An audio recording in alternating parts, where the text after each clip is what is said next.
একে এসআইআর নিয়ে উত্তপ্ত জাতীয় রাজনীতি, আর তার মধ্যে এই প্রেক্ষাপটে নির্বাচন কমিশন বনাম তৃণমূলের যে দ্বন্দ্ব তা আদালত পর্যন্ত গড়ালো। তার কারণ নির্বাচন কমিশন বুথ লেভেলের এজেন্টদের সম্পর্কিত তথ্য চেয়েছে এবং এই সিদ্ধান্তকে চ্যালেঞ্জ করেছে শাসক শিবির। ভোটার তালিকায় কারচুপির অভিযোগ সঙ্গে এসআইআর ইস্যুতে পারদ বেড়েই চলেছে। পরিস্থিতি এমন জায়গায় পৌঁছে গিয়েছে যে জাতীয় নির্বাচন কমিশনকে সাংবাদিক বৈঠক করে অবস্থান স্পষ্ট করতে হয়েছে। সেই প্রেক্ষাপটে হাইকোর্টে গড়ালো নির্বাচন কমিশন বনাম তৃণমূল দ্বন্দ্ব।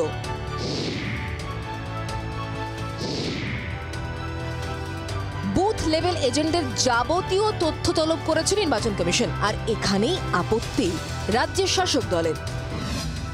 বুথ লেভেল এজেন্টদের নাম, ছবি, মোবাইল নাম্বার চেয়ে সব রাজ্যকে নোটিশ। তবে এই তথ্য স্বাধীন প্রার্থী বা অস্বীকৃত দলের থেকে চাওয়া হচ্ছে না, যার ফলে অসম খেলার ক্ষেত্র তৈরি হবে। এই তথ্য দেওয়া হলে এজেন্টদের ওপর রাজনৈতিক হামলা হতে পারে। আদালতে আশঙ্কা রাজ্যের শাসক শিবিরের। কোনোভাবেই তো মার্চ এপ্রিল 2026-এর আগে পশ্চিমবঙ্গে বিধানসভা নির্বাচন হতে পারবে না।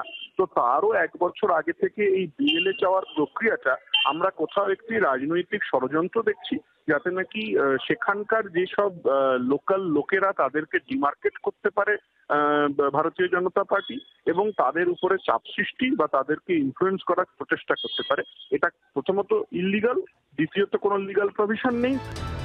কমিশনের বিরুদ্ধে একাটা বিরোধী জোট, সংসদ চত্বরে রোজ চলছে বিক্ষোভ। এমন প্রেক্ষাপটে হাইকোর্টে কমিশনের বিরুদ্ধে মামলা ঘিরে নয়া চাপানো শুরু হয়েছে।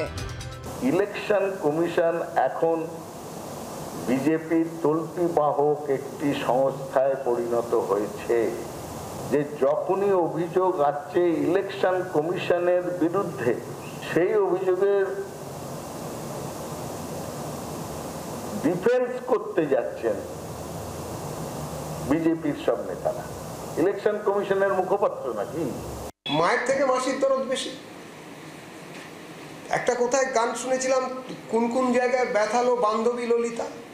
তো ব্যথা কোথায়, তো সেটা তো যেখানেই হাত দিতে যাচ্ছে সেখানে আহ করে চেঁচিয়ে উঠছে। আরে হয়েছে বিহারে, তাদের কোনো মাথা ব্যথা নেই।